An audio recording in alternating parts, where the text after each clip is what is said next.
They were the outcasts of the Greek world, until one man would rise and take his people to the heights of empire. Alexander was one of history's great commanders. He was well aware that he lived in an age of innovation in Greek warfare.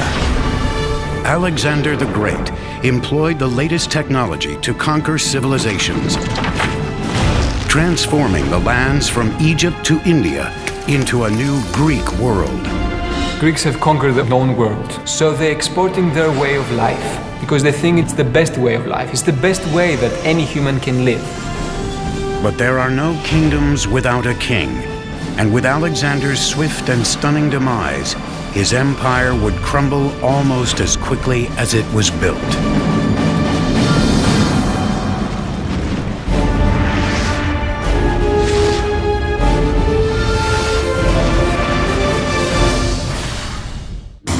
(404 BC), a long and bloody 27-year war has come to an end. Athens, its once dominant navy destroyed, is starved into submission at the hands of its arch-rivals, the Spartans. The Athenian generals commanding the main Athenian fleet made a disastrous mistake that led to a great battle and a terrible defeat for the Athenians at a place called Aigos-Potamoi. In the decades after Athens' demise, the city-states of Sparta and Thebes would vie for dominance of Greece. But in 359 BC, a 23-year-old from the remote northern Greek region of Macedonia became king, and within 2 decades would change the face of Greece. His name was Philip II. Macedon was a funny Greek state. It was always a bridesmaid and never a bride. It had lots of potential, both in manpower and natural resources, but it had never managed to get its act together. The Greeks of the city-states considered the tribal Macedonians barely civilized. Yet within 20 years, Philip had unified and transformed them into the most respected and feared military machine Greece had ever seen.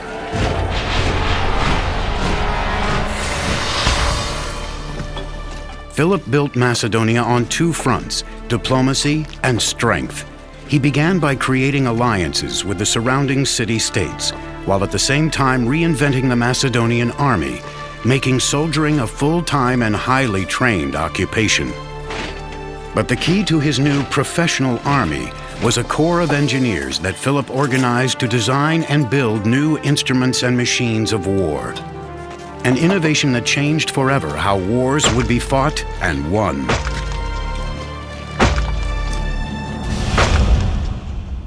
The Macedonians were not considered real Greeks by the Hellenic city-states. They came from a tribe called the Macedoni, and they'd been fighting barbarians for so long that they were considered barbarians themselves. However, Philip II was no barbarian. Or if he was the most brilliant barbarian the world had ever seen. Hello, I'm Peter Weller. The pillar of Philip's military strategy was his combination of cavalry with infantry, and the pillar of his infantry was a formation called the phalanx, a rectangle group of foot soldiers that traveled very lightly at a marching speed few other armies could equal. The phalanx had been a part of Greek warfare for hundreds of years. Now Philip would infuse it with a weapon never before seen on the battlefield. The innovation that Philip did was changing the shape of the phalanx and introducing this long weapon called the sarissa. So the phalanx became like a huge tank. The sarissa was a nearly 18-foot-long spear that could devastate an enemy before its soldiers could use their swords or shorter spears in a counterattack. Basically, you plant the head of your pike against the guy and push him back. And the effect is a little bit like, in adults, when a kid tries to attack him and you put your hand on the kid's forehead and his little fists are swinging like this, but they can't reach you. That's what the pike enables Philip's infantry to do. Well-drilled, well-disciplined, and well-equipped soldiers gave the Macedonian phalanx the upper hand against traditional battle tactics. But it would be engineering technology that would ultimately make Philip's armies invincible. for much of their military history, the Greeks were not particularly good at siegecraft. Beginning around 400 BC or shortly afterwards, the Greeks begin to take a quantum leap. The bow and arrow had been an instrument of warfare for thousands of years, but the bow's power was limited to an individual and the strength of his arm. One of the ancient Greeks' first innovations in military engineering was in designing a bow that harnessed more power from the entire human body than from the arms alone. The earliest weapons of siegecraft that the Greeks developed are essentially crossbows, and they're called belly shooters, gastrophetes. You had a much bigger thing that had a kind of U-shaped element at the end that you pressed against your abdomen, and then you drew back the bow with both hands, pressing it with your torso at the same time, so you could create a much greater force of tension. The gastrophetes was a deadly improvement over the bow and arrow, but to truly overcome the armies of the world, Philip needed more power. In order to do even more damage, they need to come up with yet another generation of weapons. They need to invent what we might call the torsion catapult. The torsion catapult basically creates springs by twisting sinews, or in some cases horsehair, or in emergencies even human hair. You create thick ropes of them and then twist them together. Greek engineers designed a device that acted as a belly shooter mounted on a platform. They called it the oxybeles, or bolt shooter. Instead of using the body for power, the torsion created by the oxybeles came from twisting ropes to an explosive level of tension. There's an enormous stored force because the sinews want to spring back and release that tension, but they're held. And inserted into this spring is a bar, and you then pull that bar back, increasing the already great tension, and then when the bars are released, they spring back with enormous force and rapidity compared to the old bow flexion system. Distance no longer protected enemy soldiers from a sudden and bloody death. When fired, the oxybeles could pierce the shields and armor of an enemy nearly a quarter of a mile away, giving birth to a term that we still use today, catapult. The neat thing about the word catapult is that it means skin penetrator.